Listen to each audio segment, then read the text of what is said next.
It's always interesting when uh, the stories we think we know about public figures suddenly take a turn, isn't it? Definitely. When something private comes out, especially somewhere very public. Exactly, and that's sort of what happened this week, right in the spotlight at the Cannes Film Festival. Yeah, quite the venue for it.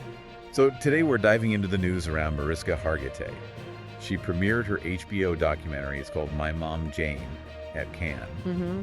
It's about her mother, Jayne Mansfield. Right, but it wasn't just the film screening.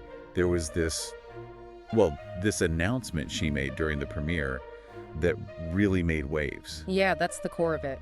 We're working from a news article that covered the premiere, the emotional atmosphere, and this really significant personal thing she shared. So our mission here, is to unpack this. Look at the announcement itself, the whole context around Jayne Mansfield, her legacy, and maybe what it reveals about Mariska Hargitay's own story. Okay, so the premiere itself, Cannes Film Festival, My Mom Jayne. The article really paints it as quite an emotional event. Well, and it's Mariska Hargitay's debut as a director. That's a big step. Huge. Especially directing a film about your own mother, putting that out there at the biggest film festival in the world. It shows real commitment, I think. Seems like it landed too. The article mentions a 4-minute standing ovation. 4 minutes. Yeah. That's a serious reaction. It suggests the film really connected with people there. Definitely set the stage, emotionally speaking. And before the film, in her introduction, she kind of hinted at this personal angle. She talked about remembering someone she didn't really get to know or grow up with. That's quite poignant, isn't it? It frames it not just as a celebrity biopic, but as, a daughter trying to understand her mother's memory. That leads right into the big news. A revelation, yeah. So right there, she revealed publicly for the first time that the Italian singer Nelson Sardelli is her biological father. Not Mickey Hargitay. Not Mickey Hargitay, the actor who was married to Jayne Mansfield, the man everyone, including Mariska herself for presumably a long time, knew as her father. Wow. That's... Yeah. Yeah. The article really stresses this is the first time she's publicly acknowledged it. Makes you wonder about the timing, doing it right there. Maybe making the documentary itself, digging into her mother's life, brought her to this point. Like a moment of wanting to set her own record straight, too. The article doesn't say, but it feels possible. It feels connected somehow. And to really get the impact, you have to remember Jayne Mansfield.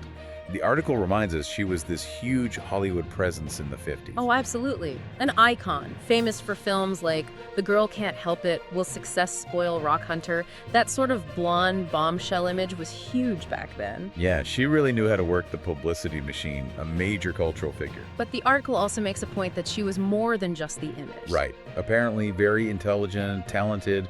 She later had this successful nightclub act, too. So she wasn't just a flash in the pan. No, she had depth and resilience, which kind of adds another layer to what Mariska is exploring in the film, doesn't it? It's not just a simple celebrity story. And now this revelation about her own father just adds another complex dimension to that whole family history. Then there's the tragedy that hangs over it all. Yeah, the article mentions the car crash. Jayne Mansfield died when Mariska was just 3. Horrific. And Mariska was in the car, along with her brothers. They survived. It's almost unbelievable. Surviving something like that at such a young age. That kind of early trauma, I mean, it has to leave a mark. It must shape you profoundly. And the article kind of floats the idea that maybe these early experiences connect to her advocacy work later on.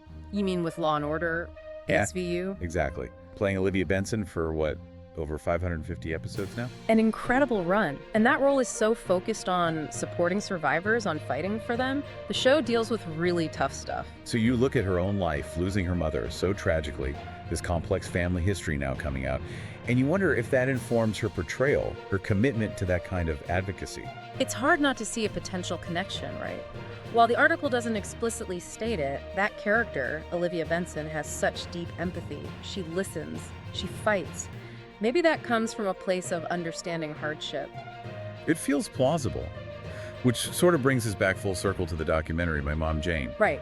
The article suggests it's offering a new perspective, Mariska's perspective as daughter and director. That dual role is key, isn't it? She's shaping the narrative from the inside, trying to show Jayne Mansfield as a whole person, the woman, the mother, not just the public persona. It feels like an act of reclaiming her mother's story, maybe offering a more intimate, nuanced view. And revealing her biological father's identity at the premiere. It feels like part of that same process, Mm. reclaiming her own story alongside her mother's. Yeah, a very personal journey unfolding very publicly. So wrapping up, we've got this really emotional premiere at Cannes for My Mom Jayne, a powerful audience reaction. Hargitay's directorial debut, tackling her mother's legacy. And then, the major personal revelation. Nelson Sardelli is her biological father, not Mickey Hargitay. First time she said it publicly. And the documentary itself aiming to, deepen our understanding of Jayne Mansfield beyond the celebrity caricature. It's quite something to see her weaving all these threads together. Her mother's fame, her own childhood loss, this news about her parentage, and doing it through film on this huge stage. It is a very public way of processing and sharing a deeply personal history. It definitely leaves you thinking, doesn't it? About how people, especially famous people, navigate these complex personal histories. And how a documentary, particularly one made by family, can really shift how we see someone we thought we knew. It makes you reflect on family, identity, fame, all of it.